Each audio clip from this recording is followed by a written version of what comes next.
अगर आप कुछ भी नहीं कर रहे तो खाली क्या कर्म करने से हो जाएगा? खाली कर्म, पुण्य कर्म करें, अच्छे कर्म करें तो मोक्ष मिल जाएगा? नहीं मिलेगा। क्यों नहीं मिलेगा? इसके पीछे एक कथा आती है, इसका वर्णन है। एक राजा था, उस राजा ने इतने अच्छे कर्म करे, इतने अच्छे कर्म करे कि वो सारा शरीर ब्रह्मा जी के लोक चला गया।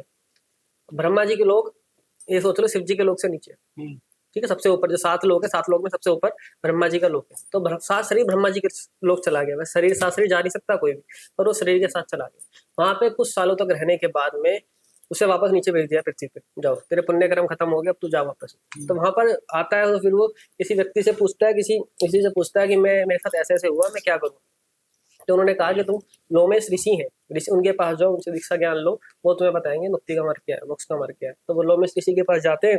लोमेश ऋषि से कहते हैं कि मेरे साथ ऐसा हुआ कि मैं, पुण्य कर्म तो मेरे अच्छे थे, उसके प्रभाव से मैं सहस्त्र ब्रह्मा जी के लोक चला गया, पर कुछ समय तक सुख भोगने के बाद में 4 मुख वाले ब्राह्मण ने मुझे वापस धरती पर भेज दिया। यानी ब्रह्मा जी को कह रहे हैं कि 4 मुख वाला ब्राह्मण, ठीक है, क्योंकि ब्रह्मा जी ब्राह्मण ही, तो 4 मुख वाले ब्राह्मण ने मुझे धरती पर वापस भेज दिया।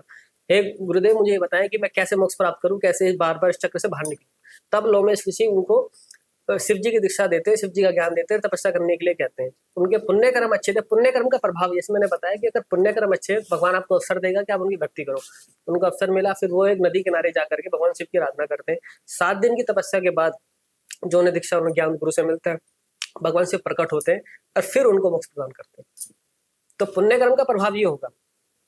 आप किसी की सत्ता में मानते नहीं हो, उसका मतलब ये नहीं कि सत्ता उसकी है नहीं। आपको अभी पता नहीं चल रही, भविष्य में पता चलेगी। वो भविष्य शायद अगले जन्म में हो या उससे अगले जन्म में, पर होगी जरूर।